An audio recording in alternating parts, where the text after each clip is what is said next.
This is the Wump World, written and illustrated by Peet. And there is a quiz number for this. Quiz number 19599. Again, that's 19599. And it's a reading level 5.3, and it's a half a point. The Wump World.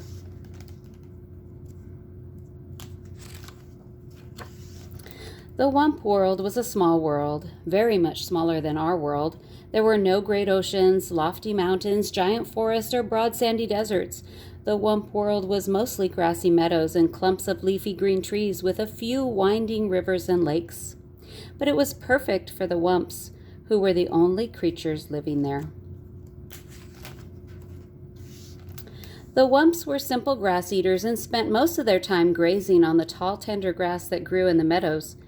In warm weather, they cooled themselves in the crystal-clear rivers and lakes. And at night, they slept in the shelter of the bumbershoot trees to keep the dew off their backs. Since the Wumps had no enemies, they wandered around just as they pleased with nothing whatever to worry about. However, the Wumps would have worried if they had known that someone a million miles away was watching their little world. One morning, the Wumps were awakened by a far-off humming sound. It seemed to be coming from somewhere above, and as the humming grew into a heavy roar, the sleepy-eyed Wumps crept through the trees for a peek at the sky.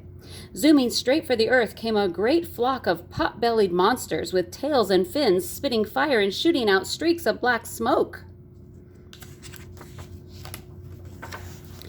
As the monsters swooped down to land, huge legs sprang from their bulging sides, and like gaping mouths, doors flew open. Then ramps shot to the ground, and down the ramps came a horde of tiny creatures swarming out onto the meadow. These were the pollutions from the planet Pollutus. They had left their worn-out old planet to start a new life in a new world. After such a long journey, the pollutions were overjoyed to find themselves on solid ground once more. They were all prattling with excitement as they followed their leader, the topmost pollution and world chief, across the meadow. At the top of a hill, the chief stopped for a long look at the surrounding countryside. Finally, he said, "Looks good. We'll take it. Plant the flag, Sergeant, and let's get things going." One shrill trumpet blast brought giant machines thundering out of the yawning spaceships, rolling down runways and out onto the meadow. The timid Wumps had been watching warily from the shelter of the trees, and at the sight of the giant machines, they were horrified. "Wump! Wump!" they cried, and in a wild-eyed panic, they went humpity-clumping off through the trees to go diving headlong into the nearest cave. Then down they tumbled head over heels through a twisting tunnel to end up huddled together in dark caverns, while the earth-shaking machines rumbled and roared high above.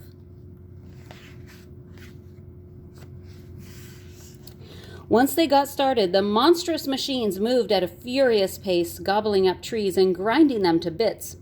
More giant machines flattened to the ground, followed by great scoopers and scrapers and diggers and giant cranes. Soon the entire Wump world was overrun.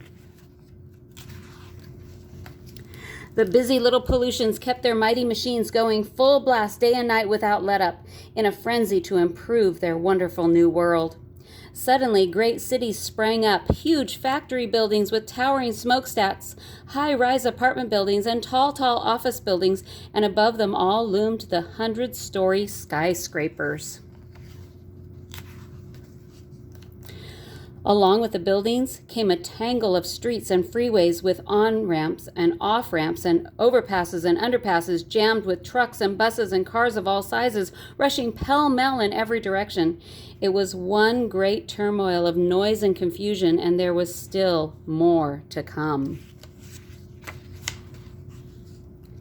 Meanwhile, the poor Wumps remained underground, wandering aimlessly through the caverns, feeding on the fuzzy green moss growing on the ledges and the mushrooms clustered in the crannies, and sipping the sweet water from pools fed by underground springs. But they were very unhappy. For all they knew, they might have to spend the rest of their days down there. The Wumps didn't dare venture up to the surface, not even for a peek. They were much too frightened by the endless rumblings and roarings and loud screechings coming from above, and it was growing noisier by the day.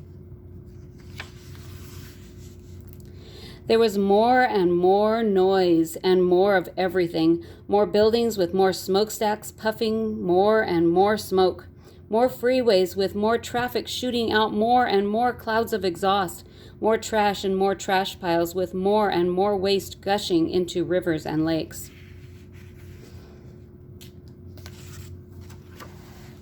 Pretty soon, the cities were clouded by the factory smoke and fumes from the freeways. The pollutions could hardly breathe.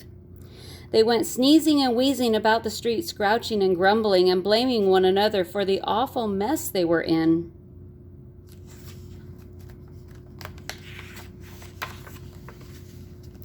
One day, an angry crowd gathered outside the World Tower building, demanding to see the world chief.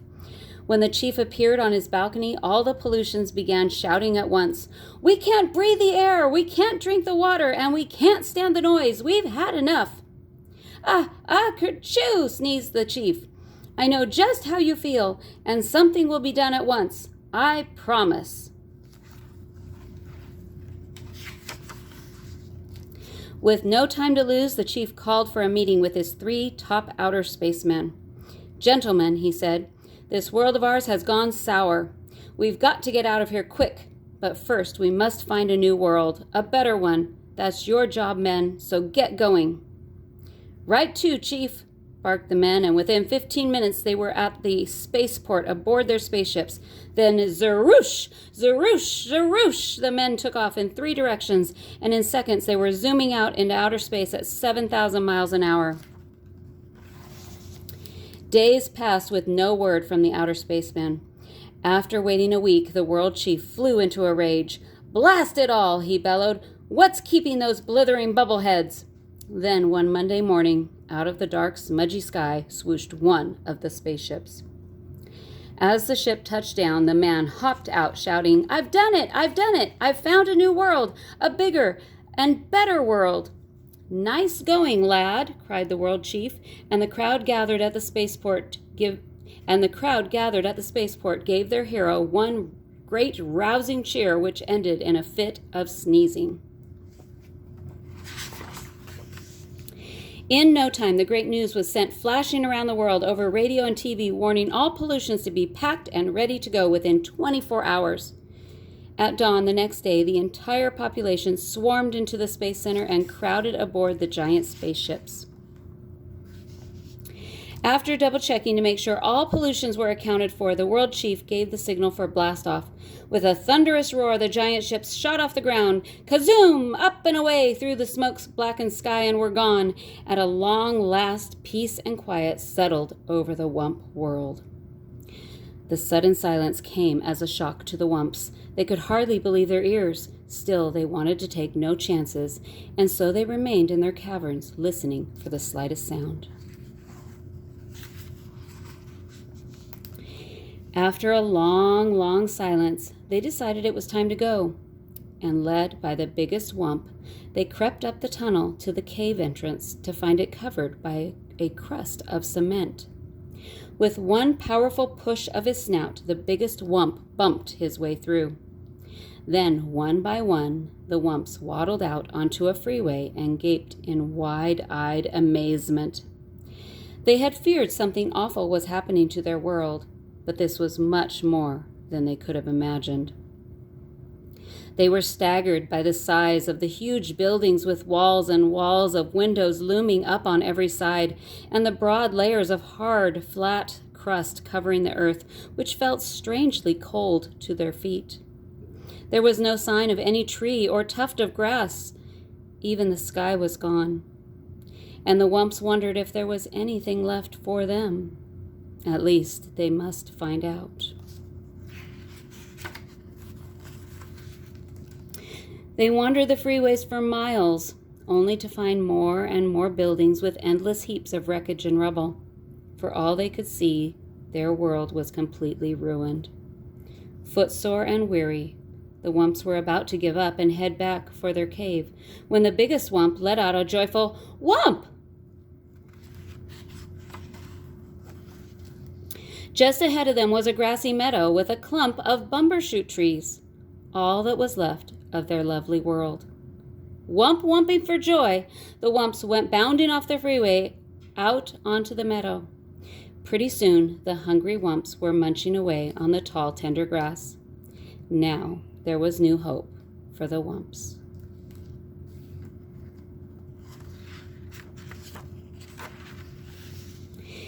In time, the murky skies would clear up, and the rains would wash the scum from the rivers and lakes. The tall buildings would come tumbling down, and the free waves would crumble away. And in time, the green growth would wind its way up through the rubble. But the Wump world would never be quite the same.